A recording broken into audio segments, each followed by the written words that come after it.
2024 की जंग से पहले विपक्ष बना रहा प्लान। मोदी को रोकने चले राहुल नीतीश केजरीवाल। गठबंधन से पहले ही सर्वे में हुआ बड़ा धमाका। अगर अभी चुनाव हुए तो कौन मारेगा बाजी? विपक्ष करेगा खेला, ये लौट कर आएंगे मोदी। साल 2014 के बाद से ही मोदी को रोकने के लिए उत्तर से लेकर दक्षिण तक, पूरब से लेकर पश्चिम तक न जाने कितने गठबंधन, महागठबंधन और मोर्चे बने, लेकिन कोई भी मोर्चा या गठबंधन मोदी के विजय रथ को नहीं रोक सका और लगातार दूसरी बार प्रचंड बहुमत के साथ पीएम मोदी देश की सत्ता संभाल रहे हैं। लेकिन साल 2024 का लोकसभा चुनाव करीब आते ही एक बार फिर मोदी विरोधियों की जुटान होने लगी है। सीएम केसीआर जहां तेलंगाना छोड़कर बिहार जा रहे हैं नीतीश कुमार से मिलने, तो वहीं दूसरी तरफ खुद सीएम नीतीश कुमार बिहार छोड़कर दिल्ली जा रहे हैं राहुल गांधी और सीएम केजरीवाल से मुलाकात करने, जिससे आने वाले लोकसभा चुनाव में गठबंधन बनाकर मोदी का विजय रथ रोक सके। लेकिन सबसे बड़ा सवाल यह है कि क्या ये संभावित गठबंधन और मोर्चे 2024 के लोकसभा चुनाव में जीत हासिल करने से मोदी को रोक पाएंगे? इस सवाल का जवाब एक सर्वे में सामने आया है, जिसने बता दिया है कि अगर अभी लोकसभा चुनाव हुआ तो मोदी की सत्ता जाएगी या फिर दोबारा सत्ता हासिल करेंगे।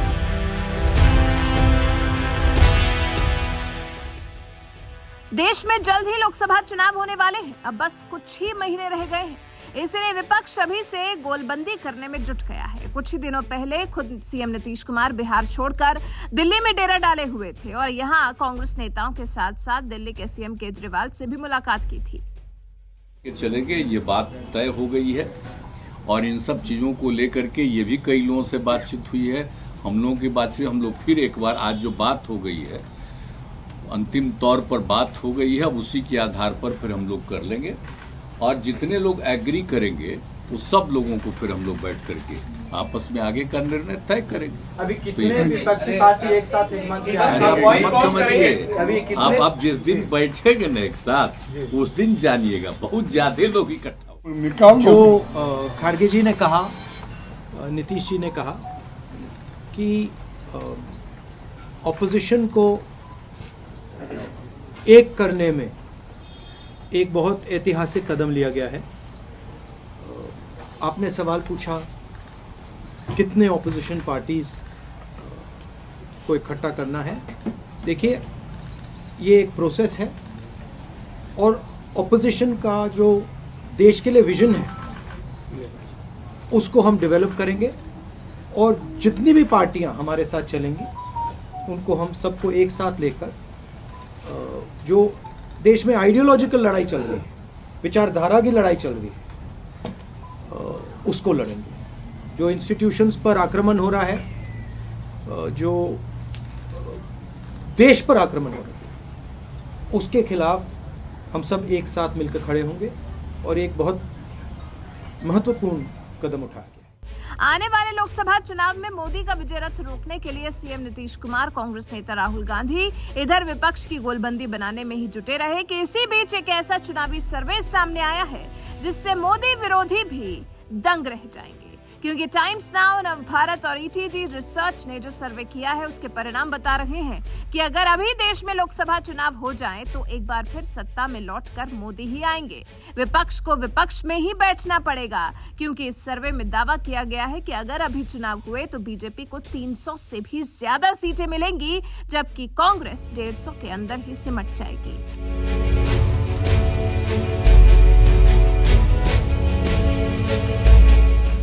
दरअसल सर्वे में जब लोगों से पूछा गया कि अगर देश में आज लोकसभा चुनाव हो जाए तो किस पार्टी को कितनी सीटें मिलेंगी, इसके जवाब में लोगों ने इशारा कर दिया कि वापस बीजेपी की सरकार बनने जा रही है। क्योंकि अगर अभी चुनाव हुए तो बीजेपी को 292 से 338 सीटें मिलेंगी, कांग्रेस को 106 से 144 सीटें मिलेंगी, ममता की टीएमसी को 20 से 22 सीटें मिलेंगी, वाईएसआरसीपी को 24 से 25 सीटें मिल सकती हैं, बीजेडी को 11 से 13 सीटें मिल सकती हैं, अन्य दल 50 से 80 सीटें जीत सकते हैं।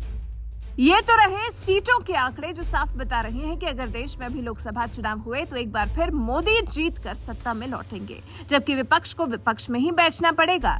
तो वहीं सर्वे में जब पूछा गया कि अगर 2024 के लोकसभा चुनाव में विपक्ष एकजुट होकर मोदी के सामने खड़ा होता है तो इससे चुनावी नतीजों पर क्या असर पड़ेगा, इसके जवाब में 49% लोगों ने कहा कोई फर्क नहीं पड़ेगा। 14% लोगों का कहना है कि विपक्ष टक्कर दे सकता है।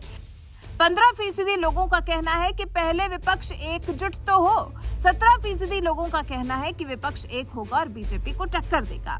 विपक्षी पार्टियों में तो फिलहाल अभी भेंट मुलाकात का दौर ही चल रहा है, लेकिन अगर विपक्ष एकजुट हो भी जाता है तो सर्वे के मुताबिक इससे मोदी की जीत पर कोई असर नहीं पड़ेगा, क्योंकि जनता तो आज भी मोदी सरकार के ही साथ है। इसलिए सर्वे में जब लोगों से पूछा गया कि मोदी सरकार के दूसरे कार्यकाल के कामकाज से लोग कितने संतुष्ट हैं, तो इसके जवाब में 51% लोगों ने कहा कि वो संतुष्ट हैं। 21% लोग कार्यशैली से खुश नहीं हैं।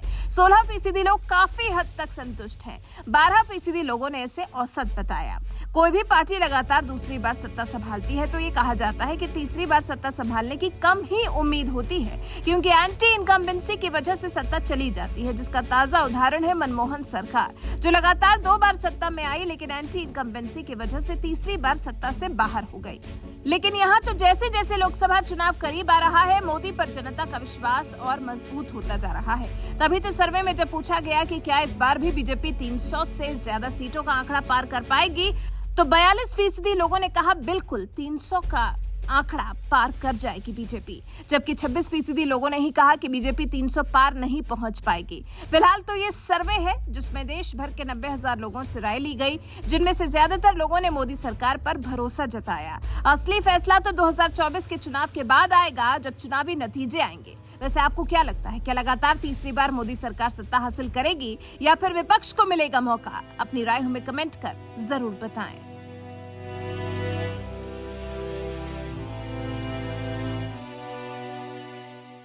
सबसे युवा देश है, आत्मविश्वास से भरे हुए देश है। पूरे विश्व में दुनिया के बड़े बड़े मंचों पर आज अगर किसी का डंका बज रहा है तो नाम है हिंदुस्तान, वो नाम है भारत। ऐसे में देश के भीतर बैठी और देश के बाहर बैठी भारत विरोधी शक्तियों का एकजुट होना स्वाभाविक है। ये शक्तियां किसी भी तरह भारत से विकास का एक कालखंड छीन लेना चाहती है।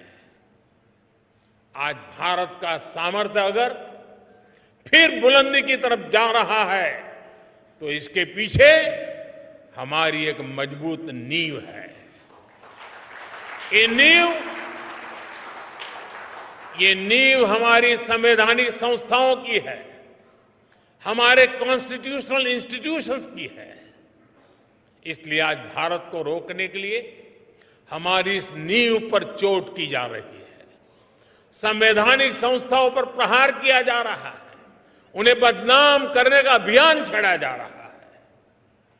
उनकी क्रेडिबिलिटी, उनकी विश्वसनीयता खत्म करने की साजिश की जा रही है।